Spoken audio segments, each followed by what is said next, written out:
Obrigado, Altemari. Agora vamos dar início ao nosso próximo painel aqui. Esses profissionais aqui conhecem muito de grandes circulações de pessoas. Então, os desafios em segurança de grandes áreas de circulação.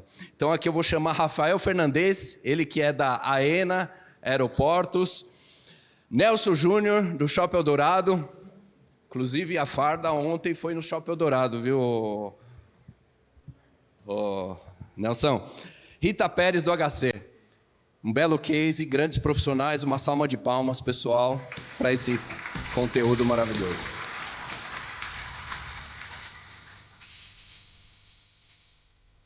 Dona Rita, vamos lá.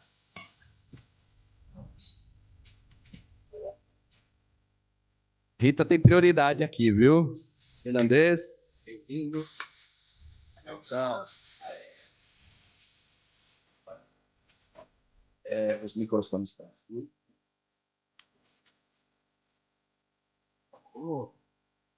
E também o Emerson Coelho, perdão, da Avante, ele que vai ser o moderador aqui. Bem-vindo, Emerson.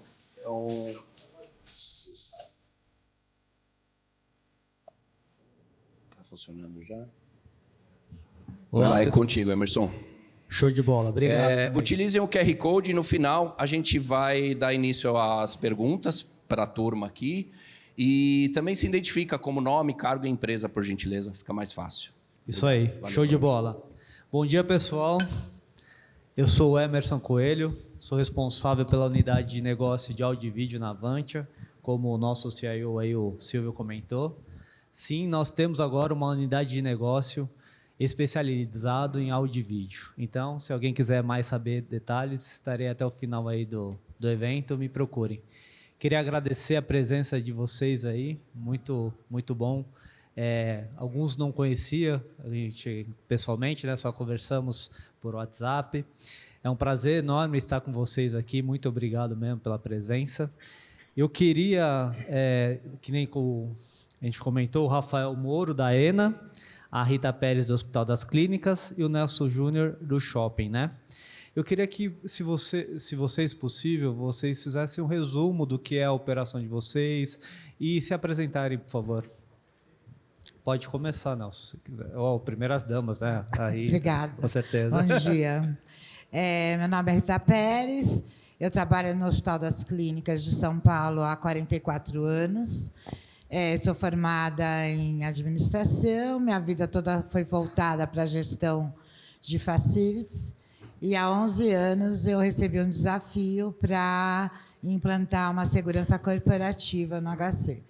Nós somos em 13 prédios, então cada um tinha uma coisinha, e aí a superintendência decidiu fazer algo corporativo. Nós temos 600 mil metros quadrados de área construída e 22 mil funcionários, e a gente tem um fluxo diário de pessoas internas e externas que chega a 50 mil pessoas, né? Então, é uma cidade bem complexa. Nosso cliente é um paciente, são pessoas que estão com a parte emocional comprometida, né? Por conta da doença, eles estão tristes, eles estão com medo, ao mesmo tempo esperançosos, né? Numa cura. Então, a segurança da HC, além de proteger o patrimônio, ela acolhe essas pessoas, né? Então, nós estamos nesse empenho há 11 anos. Foi construído um centro de comando operacional.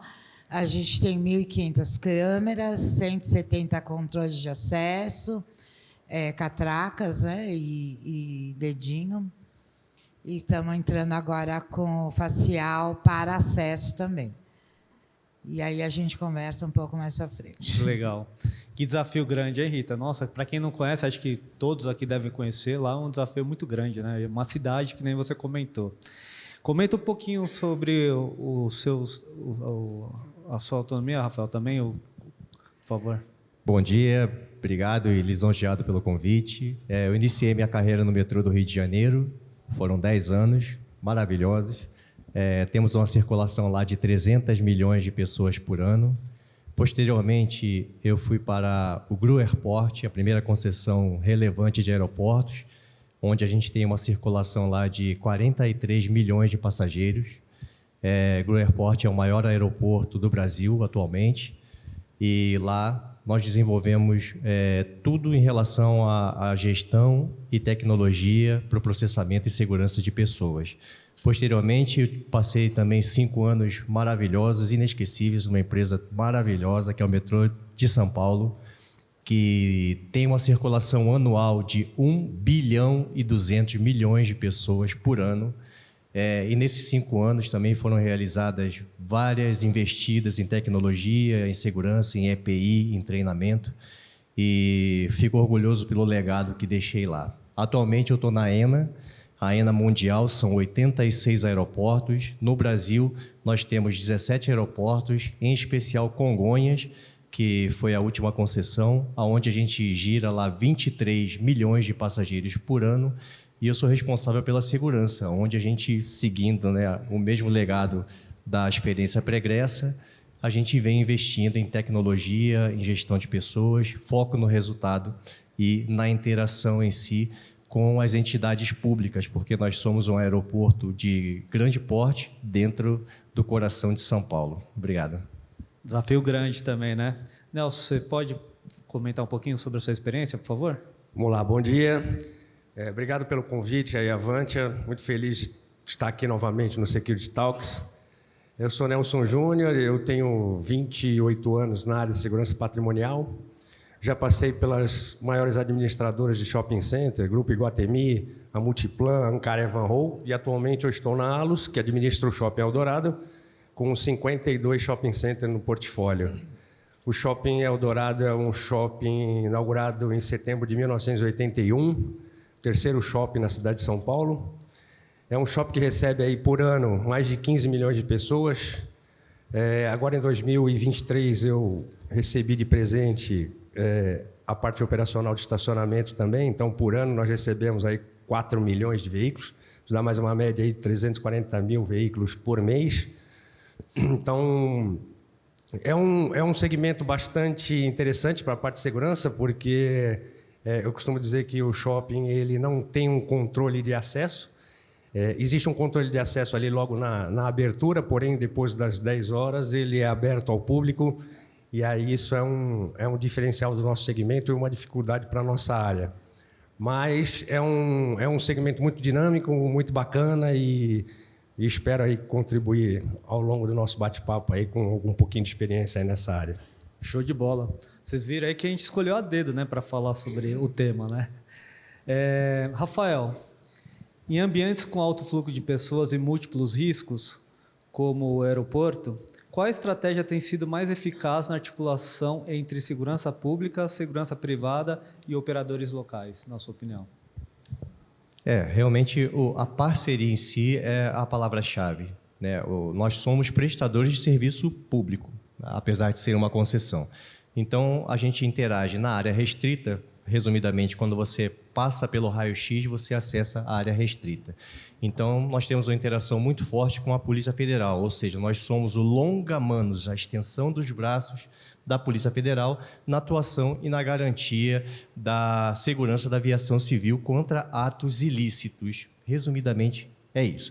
Só que o aeroporto ele tem a sua área pública, que é a área antes do canal de inspeção. E lá você pode considerar que você tem praticamente um shopping, você tem uma variedade enorme de comércios, de companhias aéreas, você tem a questão do trânsito, você tem a questão, né, da interferência social dentro do aeroporto, que de alguma forma você não tem a fé pública nem o poder de polícia para tratar diretamente. Então, a parceria é justamente a palavra-chave que faz com que tudo tenha o andamento dentro da moralidade e da legalidade. Então, eu vou citar algumas ações que foram feitas no aeroporto de Congonhas em tão pouco tempo e que veio a trazer para o passageiro, para o paulistano, muito benefício. Então, inicialmente, a gente resolveu um problema de trânsito lá muito grande. Como que foi essa solução? Interação com a CET. E na primeira abordagem com a CET, a informação que eu tive é que eles tinham um sonho muito grande de resolver aquele problema a longa data. Então, você veja como a união entre CET e a concessionária do aeroporto trouxe soluções novas, né? Uma visão estratégica para uma implantação com um resultado mais rápido, unindo experiências de um lado e de outro. E lá o trânsito foi melhorado, que antes você chegava a enfrentar mais de 20 minutos para acessar o aeroporto. Hoje, no horário de pico, você está levando 5 minutos. Né? Então, em média, nós melhoramos entre 50% e 40% do trânsito. A CET ela não trabalha sozinha, então ela precisa de um amparo, vamos dizer assim, de segurança, que é fornecido pela Guarda Municipal. Então, nós fomos na Guarda, né, que já fazia um bom trabalho lá, e esse trabalho ele foi intensificado. Então, ou seja, o agente com fé pública pode exercer a sua função, resguardado da segurança e amparado pelo aeroporto no que seja preciso, como instalações, né, para fazer descansos e refeições e ter um poder de resposta mais rápido. Assim como foi feito com a Polícia Militar, né, a questão da inspeção, das rondas ostensivas, da sensação de segurança, e a Polícia Civil, que é a parte mais administrativa, mas que tem um tempo de resposta rápido. O passageiro que vai para o aeroporto, ele tem um tempo que ele não pode perder, né? Então, toda essa celeridade que é dada traz um benefício para o passageiro do aeroporto. Enfim, resumidamente, o aeroporto em si ele tem as suas competências. A principal delas é a melhoria da infraestrutura aeroportuária. E aqui eu gostaria de fazer um salve para quem foi da Infraero e para a Infraero em si, porque antes das concessões ela fez um excelente trabalho, né, e deixou para a gente aqui uma estrutura muito boa, reconhecida mundialmente, e que agora as concessões elas vêm melhorar ainda mais o que foi deixado e o que foi feito. Então, nos compete a melhoria da infraestrutura e dos serviços públicos. Para isso, nós temos a ANAC, que nos fiscaliza, né, e também nos multa quando a gente não atende qualquer índice de satisfação, mas, felizmente, graças à competência dos profissionais que nós temos, a gente costuma ter êxito na satisfação do passageiro e nas entregas que são obrigatórias do contrato de concessão. Resumidamente, a parceria ela é de dois lados, né? É do aeroporto e das entidades que lá também trabalham. Show de bola, Rafael. Eu era um dos moradores ali da região e eu senti essa diferença no trânsito. Parabéns pelo trabalho. Ô Rita, a tecnologia tem sido um divisor de águas na prevenção e gestão de incidentes. Quais inovações mais impactaram positivamente a operação de vocês nos últimos anos? Então, como eu disse, o HC ele tem um cliente bem delicado, né? Então, a gente precisa, inclusive, cuidar do entorno, né? Então, nós somos 13 prédios, eu tenho uma rua que passa no meio, que é a Enéas de Carvalho Aguiar, e ela é da prefeitura, ela não é nossa gestão. Então, ali a gente lida com um público que não é o meu cliente, né? Então, lá você tem os ambulantes, né? Você tem algumas gangues que se formam para tentar furtar o paciente e os funcionários. Então, a gente trabalha muito em cima de integração, né, de equipes, e não é só a segurança, a gente integra com a manutenção, a gente integra com a higiene, a gente integra com estacionamento. Então, todo mundo que possa trazer informações, a gente compartilha. Então, a gente conseguiu transformar o conceito e a segurança em si, né? Então, o desafio grande de 11 anos atrás foi com o mesmo investimento que tinha inserir tecnologia. Então, a gente teve que mexer em procedimentos, fazer análise de risco. Como foi falado aqui, às vezes foi ofertada uma Ferrari e a gente não tinha nem capacidade ainda de pilotar a Ferrari e nem precisava disso, né? Então, teve que fazer uma análise muito séria sobre o que seria usado, aonde seria usado, qual a finalidade. Então, a análise de risco da HC, ela foi minuciosa, né? Então, hoje a gente tem um parque tecnológico bem grande, mas cada lugar com uma inteligência que eu preciso daquilo. E aí, agora vem, né, a plataforma aí de inteligência artificial, que ela junta nossas informações e ajuda a gente a melhorar nossos processos, os treinamentos, inclusive dos nossos funcionários. e dá uma direção para a gente, porque quando você junta informações, você descobre coisas que você, vivendo no dia a dia, não tinha percebido, né? Então, é bem interessante esse processo. A gente está num caminho bem robusto agora, né? Pé no chão e com uma capacidade grande de evoluir todos os dias, né? Que legal, parabéns. Meu amigo Nelson, a segurança deixou de ser um tema operacional e passou a fazer parte do planejamento estratégico. Como isso se reflete no dia a dia da gestão de vocês no shopping? Bom, houve uma evolução muito grande da segurança. Eu costumo dizer que nós, na área de shopping, a gente foi muito penalizado no início por culpa do profissional, pela falta de sua formação, seja educacional ou técnica. E por isso que ainda se pega muitos empreendimentos onde o gestor da área de segurança responde para um gerente de operações, que, via de regra, é um engenheiro, né? Então, o engenheiro tinha estudado, o cara da segurança não, então você reporta para ele e ele acaba fazendo a gestão do empreendimento. Com o tempo, isso acabou mudando, graças a Deus. A gente vem, né?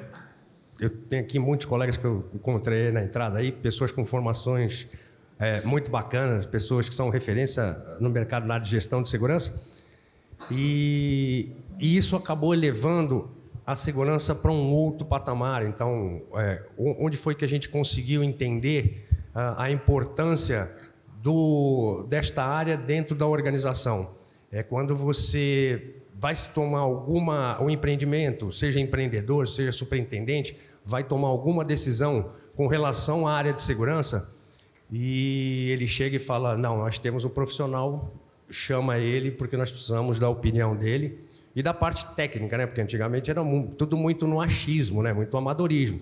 Então, eu tenho um risco X aqui, eu preciso colocar mais profissional, preciso colocar mais vigilante, preciso colocar... Tá, mas qual que é a base técnica? O que te leva a esse investimento? E hoje, cada vez mais, né? Então, com a entrada da tecnologia, como é que você fundamenta para o seu empreendedor que ele precisa investir naquele equipamento, e qual o benefício que isso vai trazer para o empreendimento? Porque quando você fala no investimento, por exemplo, em um shopping center, você, a princípio, pensa assim, eu vou alocar o recurso aonde o cliente vê e não no bastidor, né? Então, assim, a gente hoje consegue fazer com que esse investimento esteja no mesmo nível em que um investimento, seja ele de ordem patrimonial ou até marketing comercial. Então, a gente permeia ali no topo também, entendendo que hoje as pessoas buscam um empreendimento como shopping center por conta da segurança, né? Nós vivemos num país bastante complicado com relação à violência, e aonde o paulistano, vou falar aqui por São Paulo, não pelas outras regiões, mas aonde ele ainda se sente seguro, ainda é dentro de um empreendimento como esse. Então, a gente precisa fazer investimentos na parte não só profissional, em termos de ser humano, mas também da tecnologia. Então, hoje, quando o marketing faz uma pesquisa de satisfação do cliente, segurança está ali entre as primeiras posições. Por que o cliente procura um ambiente, um empreendimento como o shopping center? Então, a gente conseguiu pegar essa área e colocar num nível de importância para o empreendimento, mas isso graças à formação, à parte técnica, buscar conhecimento. Então, isso é muito importante. Isso é legal. E é verdade, né? Quando a gente vai no shopping, a gente se sente seguro, né? Isso é que é bacana. E a praia do paulistano, né? Às vezes eu digo até demais, né? A pessoa acha que pode deixar um celular na mesa e ir lá buscar um lanche. Aí quando volta, não está mais o celular. Aí ela questiona, mas não tem segurança aqui? Você fala, tem, mas não tem um para cada pessoa, né? Verdade. Então, o cuidado básico tem que ter, mas é um local bastante seguro. Com certeza, obrigado. Rafael, em tempos de orçamento apertados, como equilibrar o investimento em segurança com a necessidade de manter operações sustentáveis e competitivas?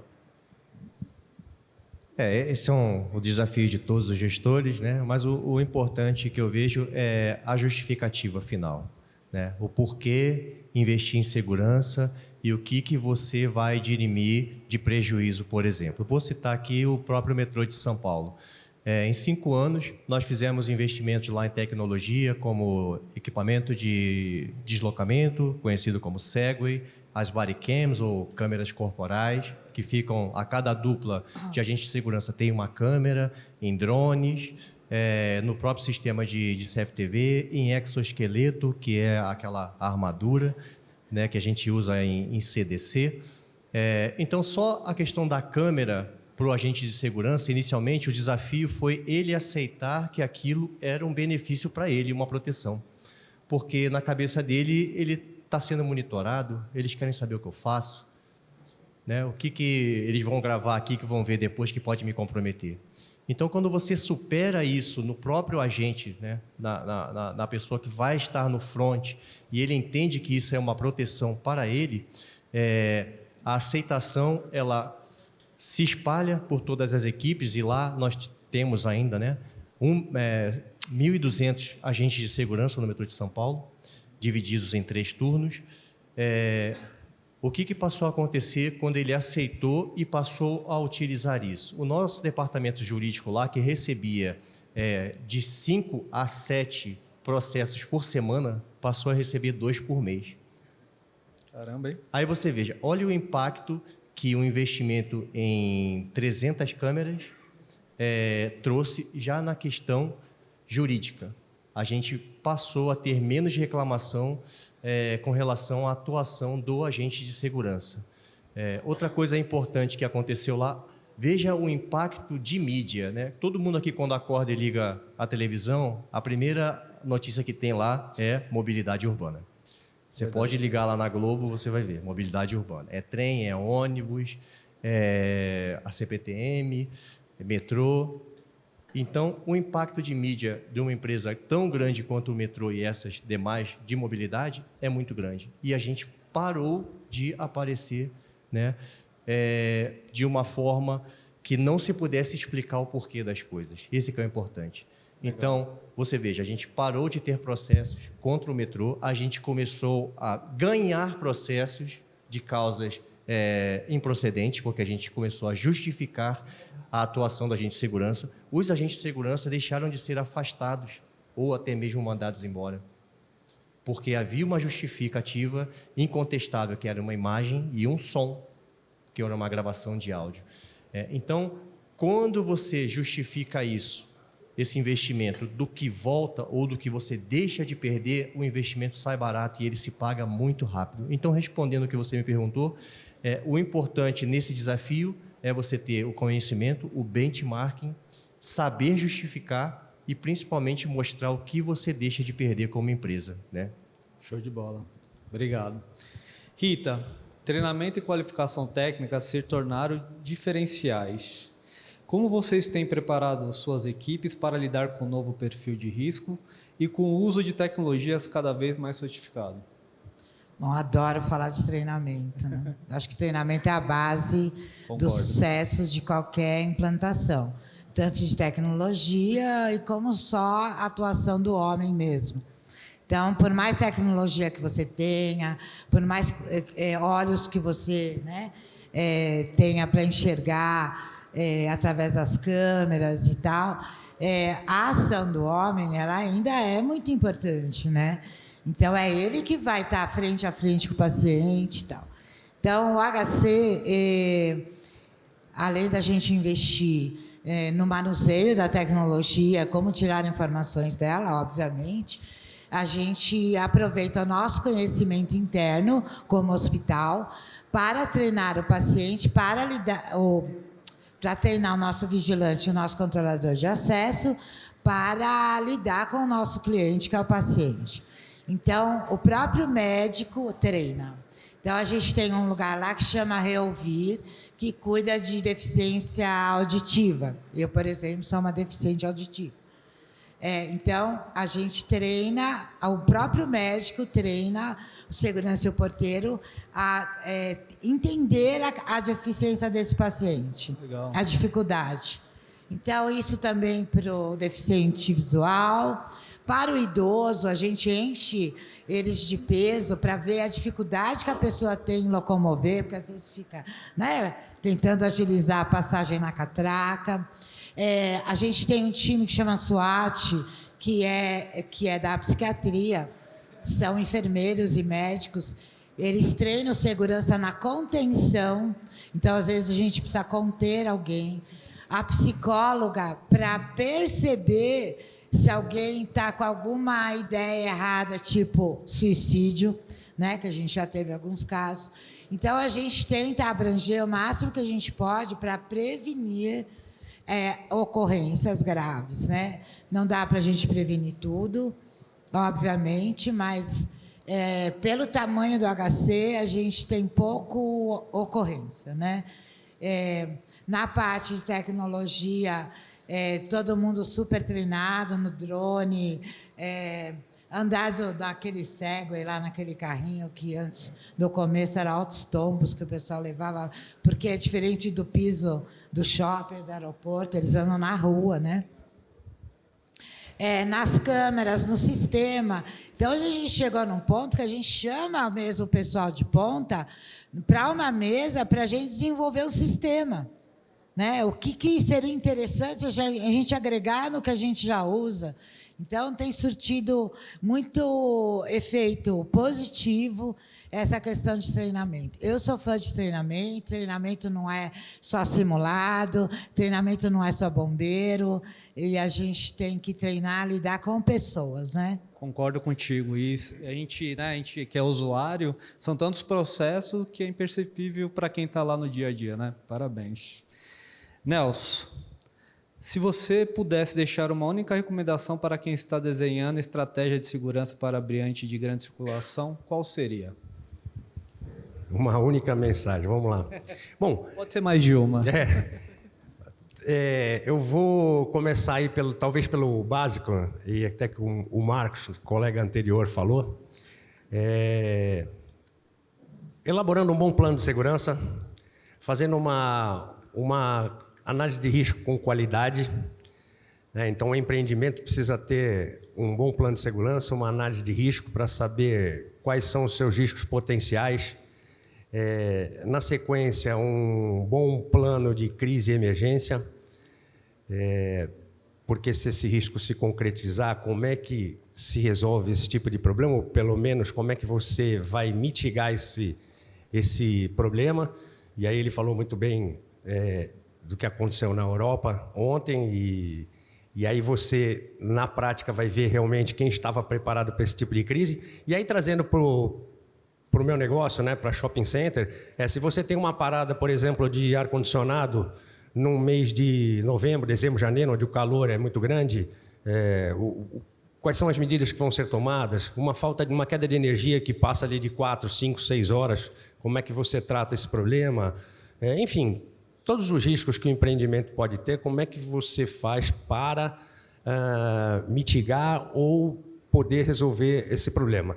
Então, a dica que eu dou é isso: faça um bom plano de segurança. Primeiro, né, busque qualificação, busque formação técnica, que isso é super importante, porque aí só assim você vai conseguir fazer essas coisas. E outra, investir em tecnologia, porque hoje não tem mais como você falar, vou fazer um plano de segurança sem estar incorporado à tecnologia. Nós fizemos agora uma nova implantação, começou em fevereiro do ano passado, terminou agora em março. Um ano de implantação, uma implantação robusta. Eu não falo nem que foi um retrofit, porque o que nós tínhamos lá a gente jogou fora e fez uma nova implantação. Nós temos hoje quase 600 câmeras no empreendimento. E além de bodycam, como o Fernandes falou, nós temos hoje fizemos uma implantação do reconhecimento facial. E isso é um diferencial para o empreendimento, porque hoje no shopping center, assim, o maior problema que nós temos é o furto. E o furto hoje, infelizmente, ele acontece diariamente.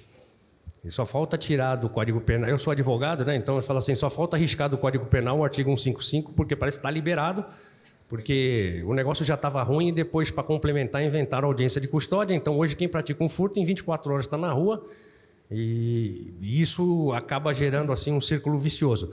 Então, com a implantação do reconhecimento facial, o que nós estamos conseguindo mitigar com isso? A gente tem um banco de dados de pessoas que praticam corriqueiramente, habitualmente, esse tipo de crime. E quando ele entra no empreendimento, o sistema já nos aponta que ele é reincidente. E aí a gente tem um procedimento padrão em que ele percebe que está sendo monitorado e aí a tendência é ir embora. Com isso, a gente vai conseguir reduzir muito esse tipo de ocorrência. Então, a tecnologia aliada à qualificação é onde vai se conseguir um trabalho de excelência. Concordo, legal, obrigado. E faz sentido, né? Por exemplo, uma pessoa vai no shopping, o cara quer se sentir seguro, não quer passar calor, né? Porque às vezes uma experiência ruim dele, ele não volta mais naquele shopping, procura um outro shopping e você acaba perdendo, às vezes, um usuário importante, né? Na verdade, ele já quando chega, ele já tem, né, o privilégio de não ter alguém falando, posso tomar conta do seu carro? Então já começa ali, né? Verdade. Então por isso que muita gente às vezes nem reclama do pagamento do estacionamento, porque você tem uma prestação de serviço ali, você tem seguro, você tem essa cordialidade logo na chegada e tal. Uhum. E depois, óbvio, ele vai para dentro do empreendimento, onde ele pode até ter um certo nível de relaxamento, que ele não teria isso do lado de fora, na rua e tal. Então, tem algumas vantagens aí, sim, que o empreendimento traz. Show de bola. Nelson, Rita, Rafael, muito bom, muito obrigado. Aprendi muito com vocês hoje. E foi um bate-papo bem bacana, espero que todos tenham gostado. Depois a gente pode, no final, aí no intervalo, a gente conversar sobre mais. É isso aí, muito obrigado mesmo, viu? Obrigado. Uma salva de palmas. Mas as perguntas estão bombando aqui no grupo, viu? Vai ter as perguntas, né? Tem perguntas para os senhores, para as senhoras. Vem uma diretamente do setor do agro aqui, o Pedro Lorenzetti, da São Martinho. Qual a opinião de vocês sobre a substituição da portaria humana 100% por monitoramento eletrônico com inteligência artificial? Isso já é uma realidade? E qual que é o benefício? Ele reduz custo, mitiga? E se vocês estão confortáveis 100% com essa tendência, se é que é uma tendência?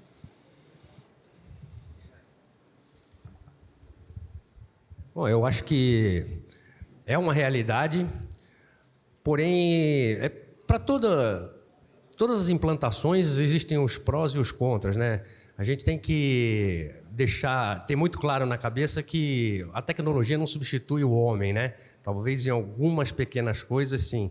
Então, eu, por exemplo, trazendo aí para condomínio residencial, eu já tive experiência numa portaria virtual. Eu fui morar num prédio, eu falei, pô, mas não tem ninguém aqui. Eu falei, cara, isso aqui é uma loucura, isso aqui é totalmente inseguro, né? Não funciona. E aí, com o tempo, você foi vendo assim e falou, não, pô, vamos olhar com outros olhos, vamos perceber. Pô, então, assim, não tinha necessidade, até porque aquilo é uma satisfação própria, né? Porque você fala assim, se eu vou chegar no meu prédio, tem um porteiro. Aí, às vezes... raramente o cara está dormindo, né, à noite, dependendo da hora que você chega. Então, assim, e você tendo a tecnologia ali, fiquei alguns anos lá, nunca teve um problema. Tal. Então, assim, eu acho, claro, a gente tem que ir avançando, a tecnologia é muito interessante para todos os segmentos, para todas as áreas e tal, mas precisa sentar e colocar lá, analisar quais são os prós e os contras, para não fazer uma implantação na emoção e depois falar, pô, não deu certo, ou então falhou nisso, falhou naquilo, né? Eu normalmente gosto de fazer implantações assim, misto, né? Coloco uma coisa e depois vai tentando fazer a redução. Então, eu acho que antes discutir bastante quais são os benefícios dessa mudança total. Hein? E acho que o mais importante é montar o processo também, né? Seguir o processo bem à risca ali. Seguir o processo. Hoje você pega, por exemplo, também supermercado, você tem muito caixa de autoatendimento ali, né? Então, você vai, mas você não dispensa. No estacionamento mesmo do shopping, a gente fez isso, né? Pô, eu sou da época que a gente tinha quase 50 meninas que eram caixas. Hoje você tem um caixa físico, o restante é tudo autoatendimento. Mas foi uma migração assim, pausada e com muita consciência. Ainda tem gente que procura, ainda, principalmente pessoas de mais idade, procura o caixa físico. Lá no hospital não tem como, né? A tecnologia ela cresce num ritmo, ela muda num ritmo muito rápido. Então, quem não está, como nós, inserido dentro desse processo, não acompanha a evolução.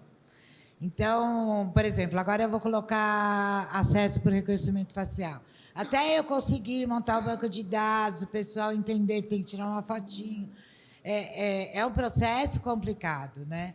Então, e hospital, quando você chega lá, já é a primeira vez, você procura, você vê a pessoa, ela está procurando gente, ela está procurando porteiro, ela está procurando segurança, ela precisa ser acolhida. E isso a tecnologia ainda não faz, né? Então, a tecnologia ela é uma ferramenta extremamente importante, mas ainda não substitui o homem em várias atividades, né? Da minha parte, eu sou um grande incentivador, realmente, da tecnologia. Eu acho que ela está sempre a nosso favor.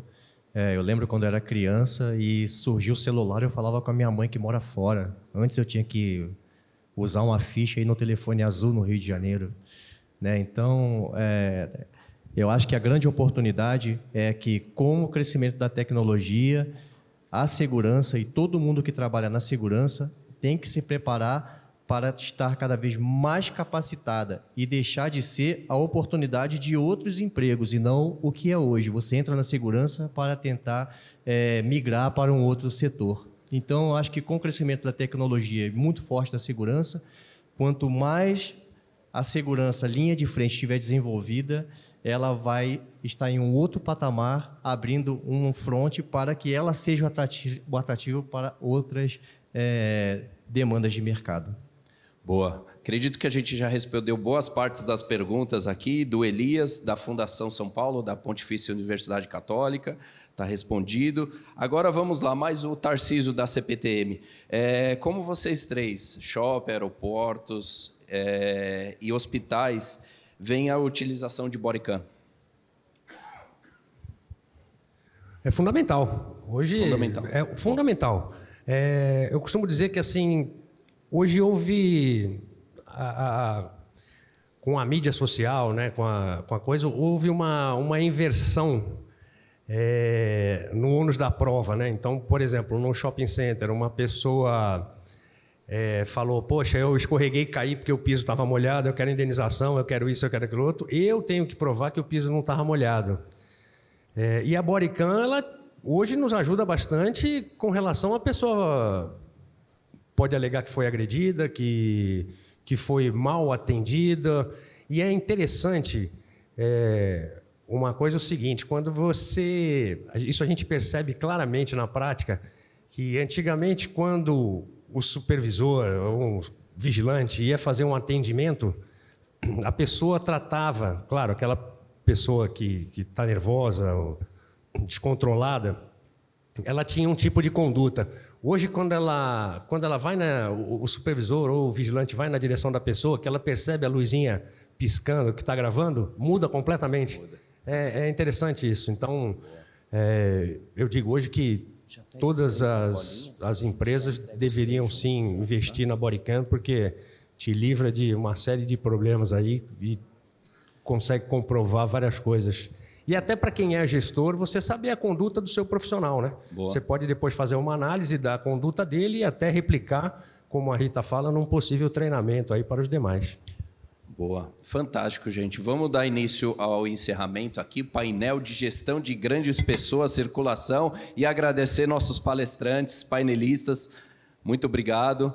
Emerson, obrigado por moderar o painel. E vamos entregar um reconhecimento aqui, tirar uma foto oficial e dar início à sequência.